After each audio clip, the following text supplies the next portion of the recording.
Lee here, and welcome to the poll list for April 18th, 2012, brought to you by longboxradio.com. This week we're going to start off with two free books you could have picked up at your comic book store. We have The Girl with the Dragon Tattoo coming to us from Vertigo, from Denise Mina, so you can pick that up at no cost. Also from Marvel, we have a copy of Avengers 1 from the Heroic Age. So this is back Bendis and Romita, absolutely free. I already own a copy, but it was free, so hell, why not? So yeah, of course, Marvel obviously wrapping up for the Avengers movie that comes out in only 2 weeks. Oh my god, it's going to be awesome. So, calming down. Other books this week include Batman 8, which is going to be fantastic. I can't wait to crack this open. Scott Snyder, Greg Capullo, has been easily the best book of the New 52, so if you're not reading Batman, do so immediately. The Night of the Owls, Court of the Owls, I guess it's Night of the Owls event starts here, and will probably be best here, so letting you know that right now. Catwoman from Judd Winnick, we're on issue 8. The covers are always very eye-catching. I can't say, I usually have negative things to say about the actual story inside, but I'm still on the book, which is saying something, so Catwoman, there it is. Over from Dan DiDio, we have the DC Universe Presents Challenges of the Unknown, which is a book that has nothing to do with any of the established superheroes. Kind of takes place in the DC Universe, as you might imagine, but doesn't actually deal with any of the main characters. I think it's just kind of a neat side story, so I've been enjoying the book. It's fine. So, staying on that one. Justice League 8, we have the Green Arrow, who apparently doesn't join the team. If you've been reading Green Arrow, you know that, which kind of skipped ahead, but we also have the continuing of the story, the side story there about Shazam. His origin story kind of started in the previous issue, and it continues here, so Justice League right there.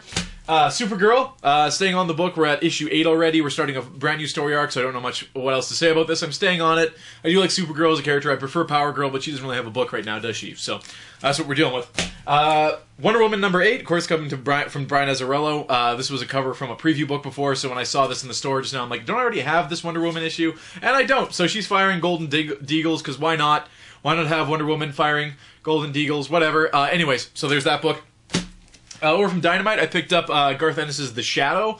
I don't know, just kind of caught my attention. I'm going to definitely read this one. You can hear on the podcast what I think of it. But I'm going over to Dynamite for a few books now. I think there's the Spider coming out as well. The Shadow. I like these kind of, fringe, kind of noir-ish, super hero kind of books. So I'm going to check that one out. Garth Ennis is always good times. So over to Image, we have two Robert Kirkman books. We have Super Dinosaur number 10, which is just a fun Saturday morning TV show kind of book.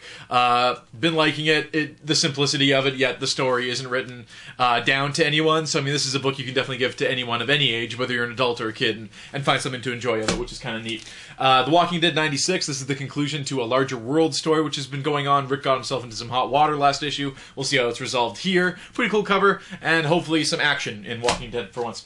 The Amazing Spider-Man, we're at the end of the Earth. This is coming to us from Slott and Ramos, of course, and this is issue 684. I believe the second or third part of this arc already, which has been super cool. We have Sandman on the front there fighting Black Widow and Spidey and stuff like that, so should be good.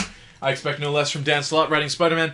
The Avengers, we have issue 25. I can't remember exactly what's happening this. I'm assuming it's going to tie into Avengers vs. X-Men, which is the next book of the week. We have issue 2 of Avengers vs. X-Men. Jason Aaron writing this issue. Romita's on the art and stuff like that. So get to kind of see what happens. I mean, the first issue boiled down to essentially what you've seen in the preview. So now we get to see kind of the meat and potatoes of what this event's going to be.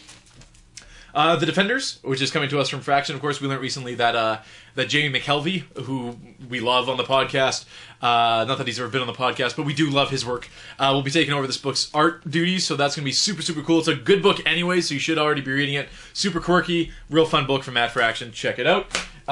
Going back over to Jason Aaron and everybody, apparently, we have issue 7 of The Incredible Hulk right there, which should be the conclusion of what happened between Hulk and Banner on that little island where they all went boom.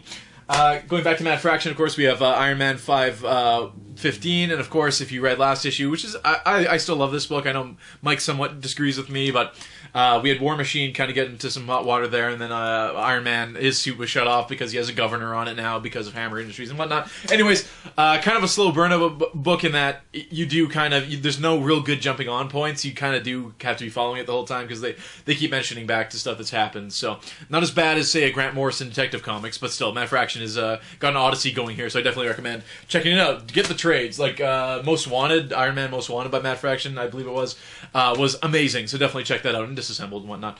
The Punisher coming to us from Rucka, of course, is issue 10, which is the second part of the Omega Effect event that started in Avenging Spider-Man number 6. So you want to see where that's going, this is where you go, and then it ends up in Daredevil 11, I believe. So there you have it.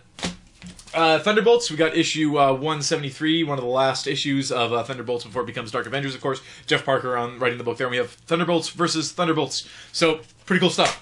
Going over to Uncanny XMen, again, a book that every week I mention I don't actually read, but own all of, except for issue 4 and 5. No difference here, really super cool cover there, and eventually I will read this book, and I'm sure it'll be amazing.